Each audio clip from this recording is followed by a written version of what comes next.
¿Qué tal, hermanos? ¿Cómo están? Espero que estén preparados todos para recibir la palabra de Dios. Como siempre les digo, prepárense para oír a Dios, no para oírme a mí. Es importante esto. Preparen su corazón para recibir un saludo muy amoroso y grande para ustedes. Estamos en una nueva serie que comenzamos el domingo pasado, que se titula Tiempos de Juicio. El mensaje de hoy, que es el número 2, se llama el papel de la iglesia en tiempos de juicio. El papel de la iglesia en tiempos de juicio. ¿Y qué les parece si oramos? ¿Por qué no inclina su rostro ahí donde está, en su casa? Y vamos a orar, oremos todos juntos, ¿sí? Señor, te damos las gracias en esta mañana preciosa. Gracias, Señor, porque tú eres bueno y para siempre es tu misericordia. Si hoy amanecimos, es gracias a tu misericordia que se ha renovado sobre nuestras vidas. Hoy te pido, Señor, que tú hables a tu iglesia. Háblanos, Señor. No queremos oír palabra de hombre, queremos oír tu palabra.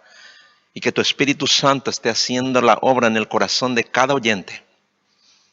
Señor, queremos exaltarte, glorificar tu santo nombre y que salgamos de aquí edificados. Que cada uno sea edificado después de oír, Señor, tu palabra. Y que tú obres conforme a ella. Te lo pedimos, Señor, en el nombre de Jesús.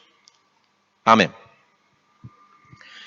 Muchos cristianos están tan confundidos como los no cristianos en esta crisis mundial, porque se han alimentado de tantas noticias negativas, deprimentes y de vanas promesas bíblicas, que ya no saben qué creer ni cómo orar. ¿Qué tiene que ver Dios con esta pandemia? Y si Él la ha enviado, ¿cuál es la razón? ¿Por qué motivo? Muchos se preguntan. Pero vayamos a la palabra de Dios. ¿Qué le parece? En Lamentaciones capítulo 3. Lamentaciones 3. En los versículos 37 al 39 dice así. Nadie puede hacer que algo suceda a menos que el Señor así lo ordene. Escuche bien.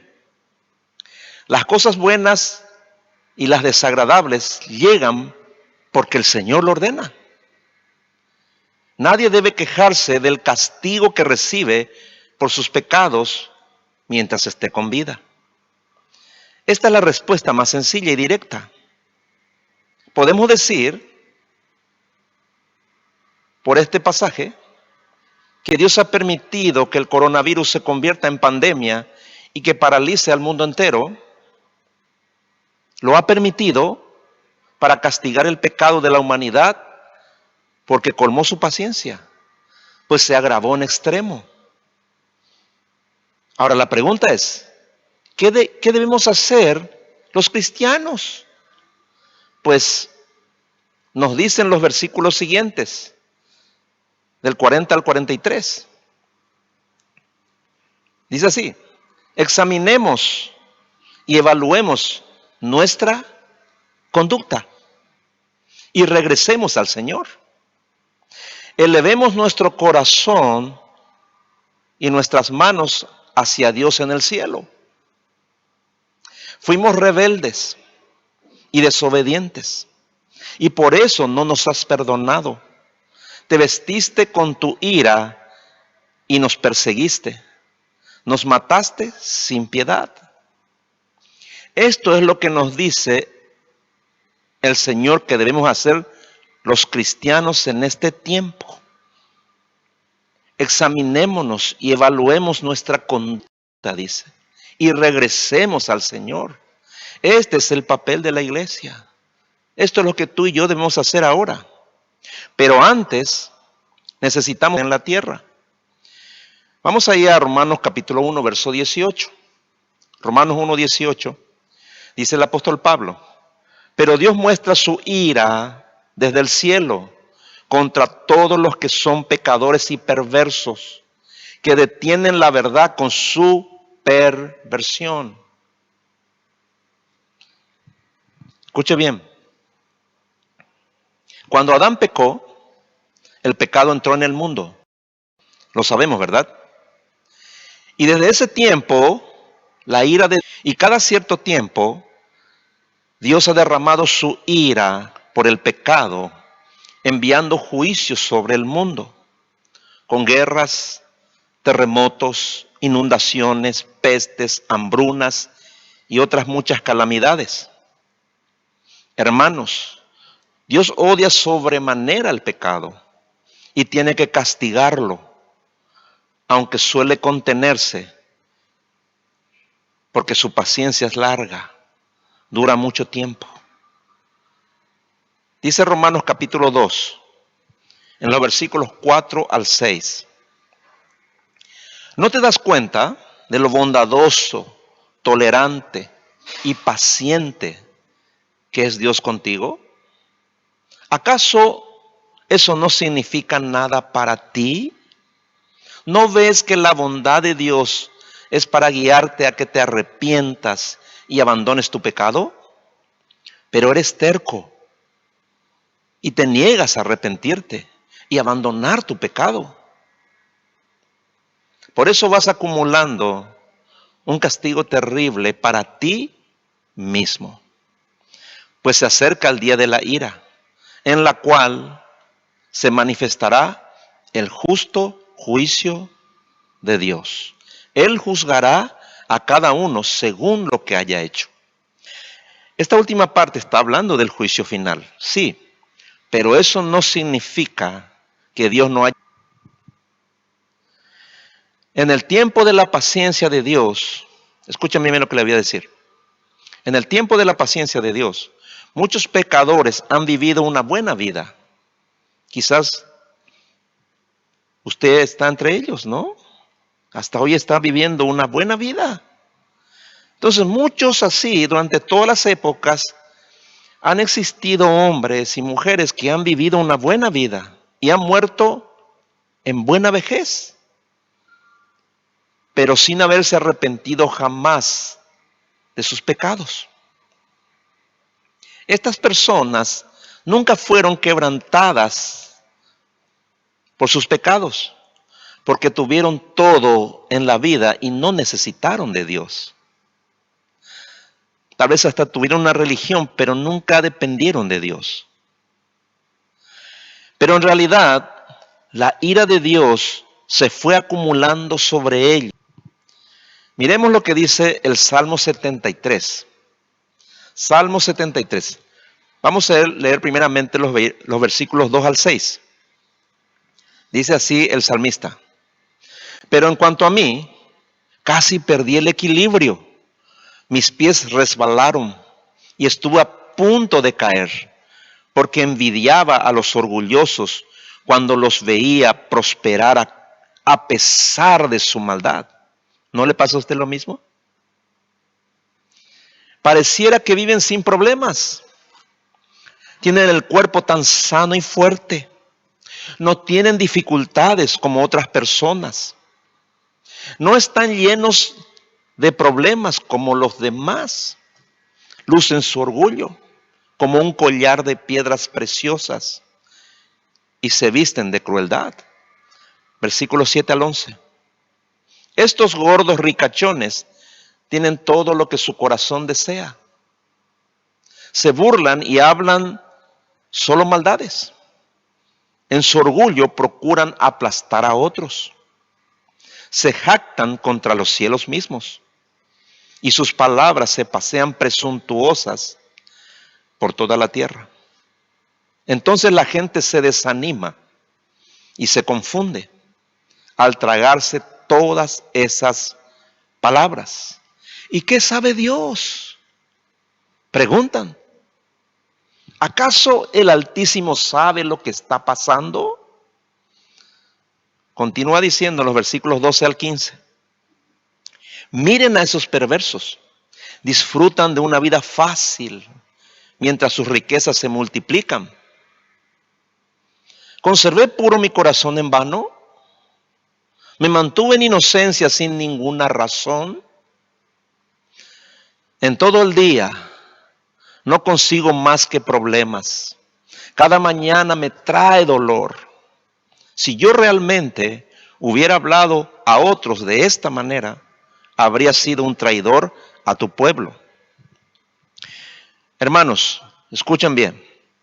A la mayoría de las personas les llega la misericordia de Dios para arrepentimiento, con enfermedades, muchas de ellas crónicas y otras incurables.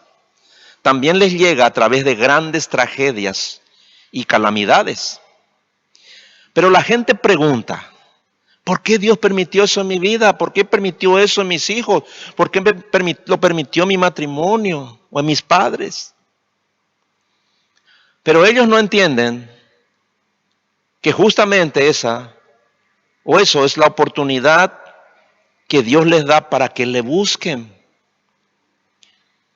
Cuando se dan cuenta de que van a morir, o están en peligro de morir, o porque en su aflicción el Espíritu Santo les hace ver que están cosechando lo que sembraron. Así es como Dios les concede su gracia para que se arrepientan de sus pecados y crean en Jesucristo para recibir perdón y salvación. Entonces, ¿quiénes son las personas que van caminando con toda seguridad hacia la condenación eterna? ¿Quiénes son los que están más lejos de la salvación? Los que tienen todo lo que su corazón desea. Ahí lo dice el salmista. Los que disfrutan de una vida fácil mientras sus riquezas se multiplican. Los que parecieran que viven sin problemas, que tienen cuerpos sanos y fuertes, que no tienen dificultades como otras personas, que no están llenos de problemas como los demás, que no necesitan de Dios como los que viven en angustia por sus muchos problemas. Ellos, si mueren en esa condición, van al infierno. Eso enseña la Biblia, lo que estamos leyendo. Finalmente, ahí el Salmo 73, en los versículos 16 al 19, escuche bien lo que dice. Traté de entender por qué los malvados prosperan. Pero qué tarea tan difícil. Entonces entré en tu santuario, oh Dios, y por fin entendí el destino de los perversos. En verdad, los pones en un camino resbaladizo y haces que se deslicen por el precipicio hacia su ruina. Al instante quedan destruidos, totalmente consumidos por los terrores. Podemos entonces decir que la peor tragedia en esta vida es tenerlo todo sin depender de Dios. Y vamos a ver aquí una historia para poner un ejemplo más preciso y contundente sobre lo que hemos hablado hasta ahora. Vaya conmigo ahí en Lucas capítulo 16. Lucas capítulo 16. Vamos a leer primeramente los versículos 19 al 21. Miren lo que dice. Jesús dijo, había un hombre tan rico que todos los días se divertía a sus anchas, vestía las ropas más finas y comía de la mejor comida. Había también un hombre muy pobre. Fíjese el contraste. Un hombre muy rico y había también, dice, un hombre muy pobre, llamado Lázaro, quien tenía el cuerpo cubierto de llagas y con frecuencia se sentaba a la puerta de la casa del hombre rico.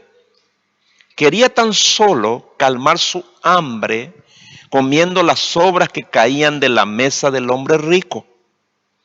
Los perros venían y les lamían sus llagas. Vamos a leer los versículos 22 al 23. Resulta que murió el mendigo y los ángeles se lo llevaron para que estuviera al lado de Abraham. También murió el rico y lo sepultaron. En el infierno, en medio de sus tormentos, el rico levantó los ojos y vio de lejos a Abraham y a Lázaro junto a él.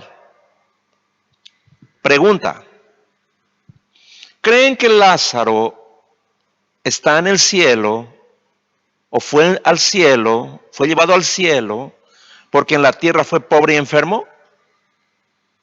Por supuesto que no. Entonces, ¿cuál es la clave aquí? Que su sufrimiento y su miseria fueron la razón para que él le busque a Dios y recibir no solo sustento de Dios, sino su salvación. Porque el rico nunca le ayudó. Escuchen bien, si la pobreza o la enfermedad no le ayudan a una persona a buscar a Dios y a depender de Él en esta vida, igual irán al infierno.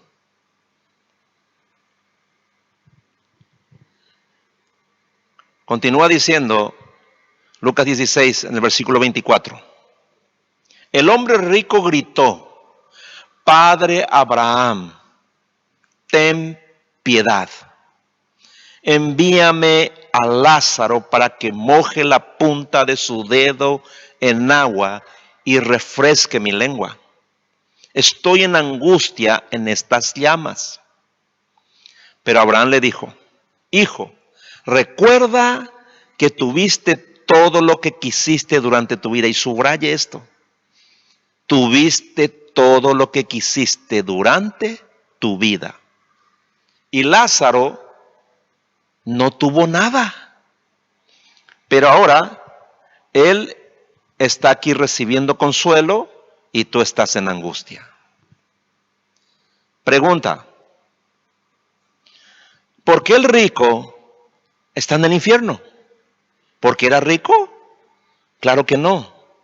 Él está allí porque quiso que su mejor vida sea en este mundo. Y si sufrió adversidades durante su vida, se recuperó de ellas, pero sin depender de Dios. Su juicio le llegó recién después de morir y ahora sufre en el infierno por toda la eternidad. Hermanos, el rico representa a los que no necesitan de Dios para tener su mejor vida en la tierra. A los que solo buscan tener dinero y salud para satisfacer todas sus necesidades. Y a los que buscan a Dios solo por dinero y salud. Pero el Señor Jesús dijo en Juan capítulo 15, verso 5: separados de mí, nada podéis hacer. Dice el Señor Jesús, en otras palabras, que debemos tener una dependencia total de Él para ir al cielo. Ahora vean la contrapartida. En el versículo 25 dice que Lázaro no tuvo nada. En otra versión dice que Lázaro tuvo también males o sufrió mucho. Escuche bien. Si los males que sufrimos nos empujaron a buscar a Dios y a depender de Él, tenemos que estar agradecidos hasta nuestro último aliento. Porque así fuimos salvos. Fue la misericordia de Dios. Pero, ¿qué tiene que ver esto con el papel de la iglesia en tiempos de juicio? En estos tiempos. Mucho. Porque Lázaro y el rico representan a dos personas en su relacionamiento con Dios y dos maneras diferentes de enfrentar los juicios y la disciplina del Señor. Los juicios de Dios son tiempos de prueba para descubrir quiénes somos. Y oigan esto, la verdad es que en los buenos tiempos, cuando lo tenemos todo y no nos falta nada, somos como el rico. No necesitamos de Dios y dejamos de depender de Él. Pero seguimos siendo cristianos. Nos congregamos porque nos gusta. Tenemos la Biblia y la leemos y oramos, pero sin tener mucha necesidad. Lo que no discernimos es que en esos buenos tiempos, o que esos buenos tiempos son caminos resbaladizos, como dijo el salmista en el Salmo 73. Esos caminos son resbaladizos. ¿Por qué? Porque amamos nuestra vida más que a Dios. E invertimos más tiempo y dinero en nuestra propia felicidad terrenal. ¿Entienden de lo que estoy hablando, verdad? A todos nos ha pasado. Por eso dice el Señor Jesús en el Evangelio de San Juan, capítulo 12, verso 25. Si ustedes consideran que su vida es más importante que obedecerme, no tendrán vida eterna. Pero si consideran que su vida en este mundo no es importante y me obedecen, entonces tendrán vida eterna. ¿Se están dando cuenta? ¿No? En los buenos tiempos no nos interesa obedecer a Dios. En los buenos tiempos consideramos que nuestra vida es más importante que Dios, que obedecerle a Él. Eso es lo que está hablando aquí. Y esta fue la tragedia del rico. Él consideró que su vida era más importante que Dios y vivió para sí mismo hasta la muerte, pero sin renunciar a su religión judía. Fíjese que le llama padre a Abraham en el infierno. Así también, muchos han considerado su vida más importante que obedecer a Dios, pero sin renunciar a su cristianismo. Por eso no tienen vida eterna. Oigan, esta pandemia es el instrumento de Dios para revelarnos quiénes somos. Y es el instrumento de Dios para que los que son como el rico se arrepientan antes que sea demasiado tarde y consideren que Dios es más importante que sus vidas. Oigan lo que el Señor le está diciendo. Pregunto, ¿cómo el coronavirus puede mostrarme si amo mi vida más que a Cristo? ¿Saben cómo? Por el miedo. ¿A qué le temo más? ¿A morir por contagio o a desobedecer a Dios?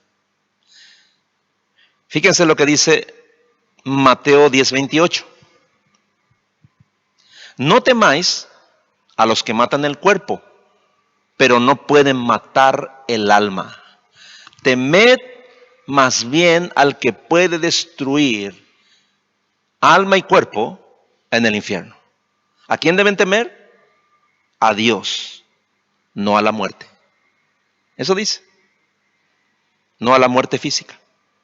Ahora, eso no significa que no debemos cuidarnos. Sí, cuídate. No significa que debes salir a las calles a hacer tu vida. No. Siempre digo, o decimos aquí, el virus es real. El problema del cristiano es el miedo. Eso sí, de eso debemos cuidarnos. Porque si tenemos miedo de ser contagiados o morir, estamos negando la fe. Y nos volvemos incrédulos porque ya no creemos en el cuidado de Dios.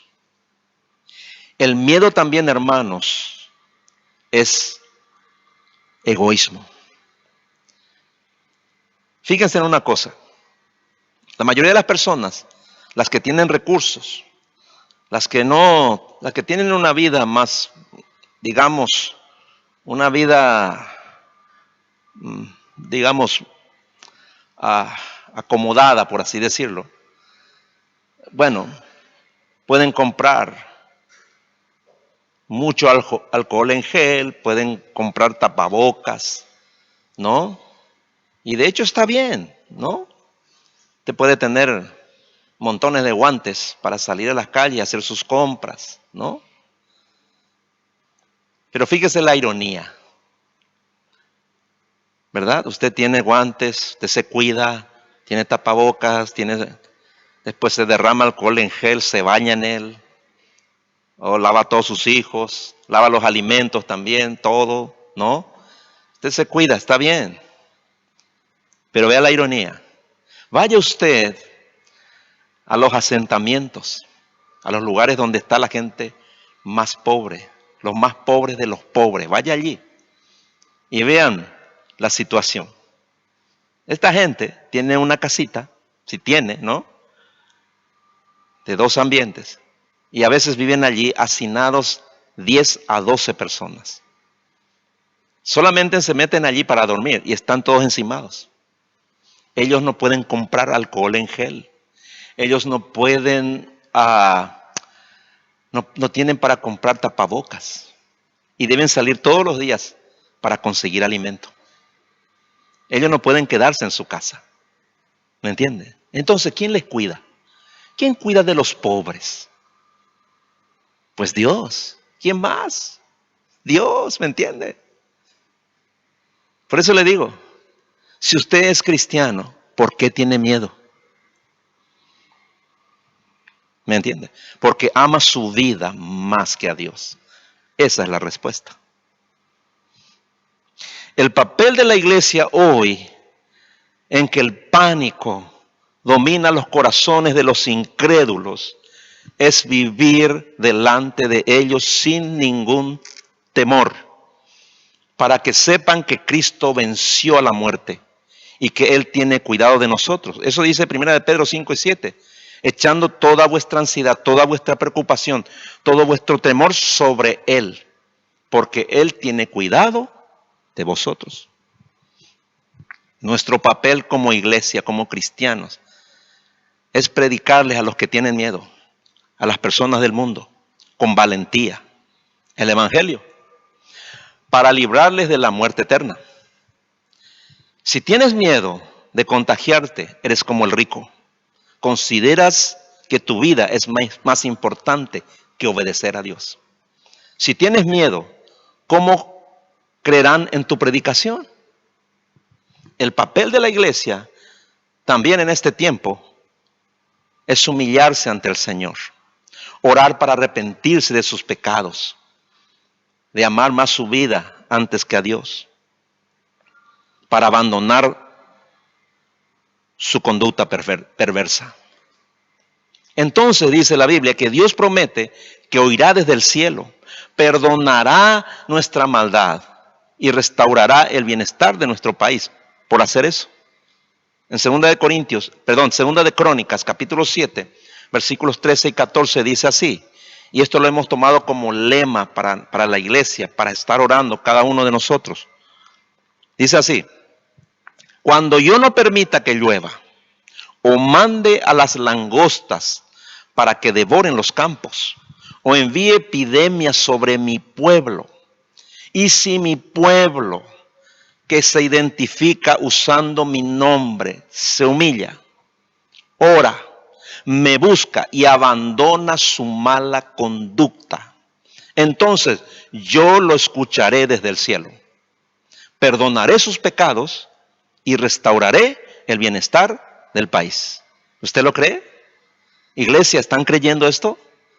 Pues oren esto y hagan lo que dice aquí, lo que el Señor está pidiendo.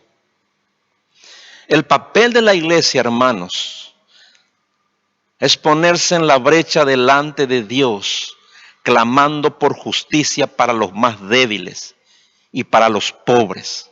Y no solo eso, sino también ayudar a nuestros hermanos pobres en su necesidad, sobre todo ahora. Dice Deuteronomio capítulo 15, verso 11. Siempre habrá gente pobre en la tierra.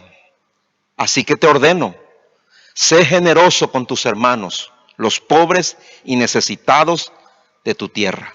Eso estamos haciendo aquí como iglesia. Ustedes, hermanos, están trayendo sus ofrendas generosas, alimentos no perecederos. Y aquí estamos preparando los kits de alimentos y llevamos a nuestros hermanos.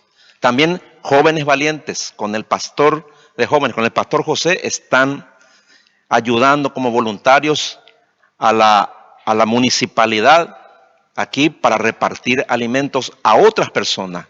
Van a los asentamientos, a los lugares donde están los más pobres de los pobres y están haciendo exactamente lo que Dios nos ordena.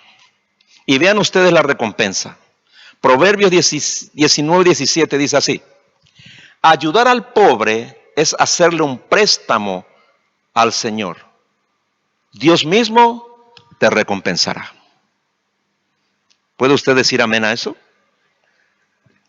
Este es el tiempo también en que los cristianos deben tomar la causa de Dios contra los gobernantes malvados y contra los falsos profetas que roban a la gente con la palabra de Dios.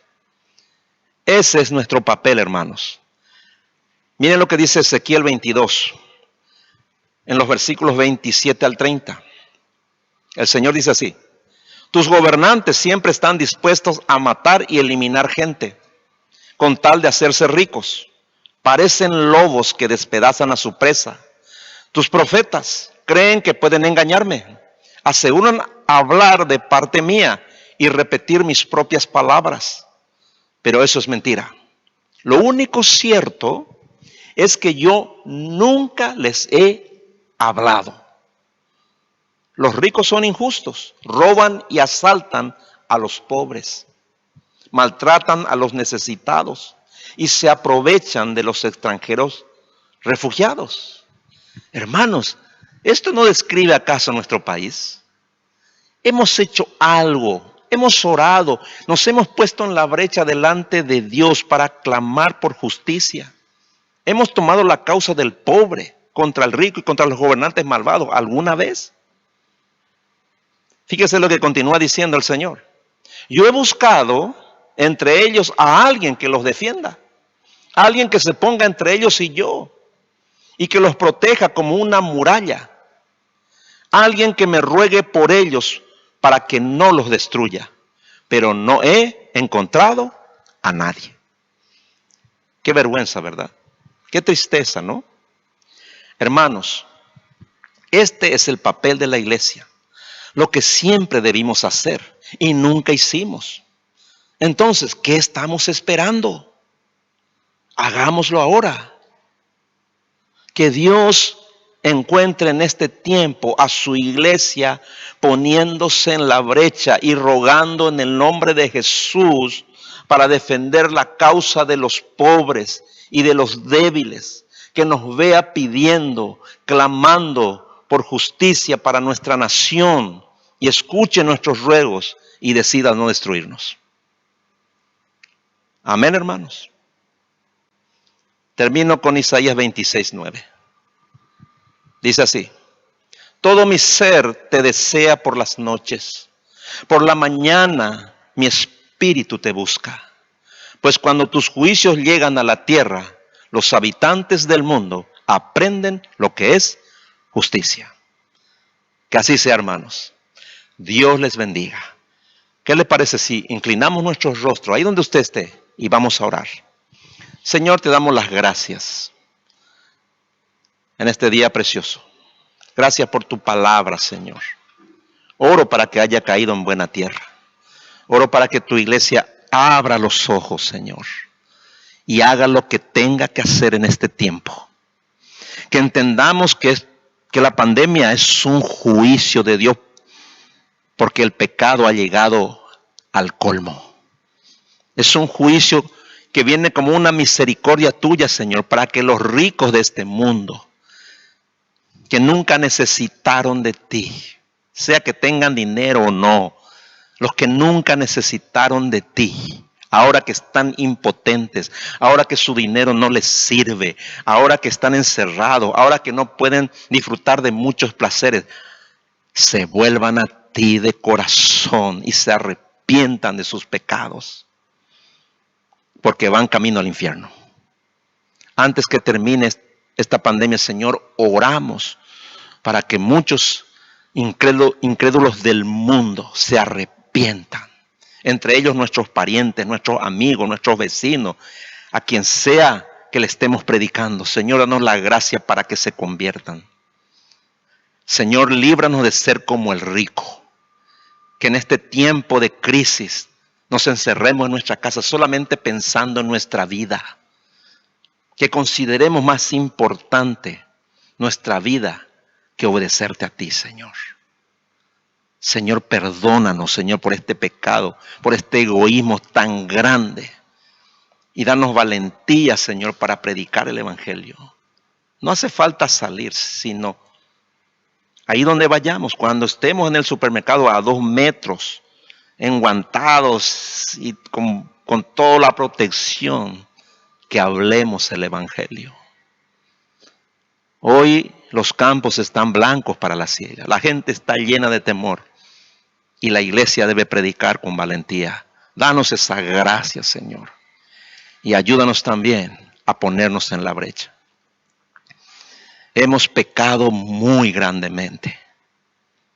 Señor, hemos tomado livianamente, Señor, las advertencias que hemos venido recibiendo por años. No hemos sido obedientes. Nos hemos apartado de ti, hemos hecho impíamente. Y te pedimos perdón, Señor. Nos pondremos en la brecha. Queremos ponernos hoy en la brecha, en favor de la tierra, para orar por los más pobres y los más desválidos, ayudarlos, Señor, ser generosos con ellos, para que tú, Señor, te apiades también, no solo de tu iglesia, sino de nuestra nación, Señor. Que, Señor, oremos delante de ti por justicia contra los malvados gobernantes, contra los falsos profetas, Señor, que han quebrantado tu corazón y que han llenado de ira también, llenado de tu ira, han colmado tu ira. Por eso estamos sufriendo esto, Señor. Ayúdanos, Señor, y que en este tiempo tu iglesia sea verdaderamente la iglesia que tú vas a venir a buscar en breve. Señor, te damos las gracias. Bendice a tu pueblo. Te lo pido en el nombre de Jesús. Amén y amén. Gracias, hermano. Dios les bendiga.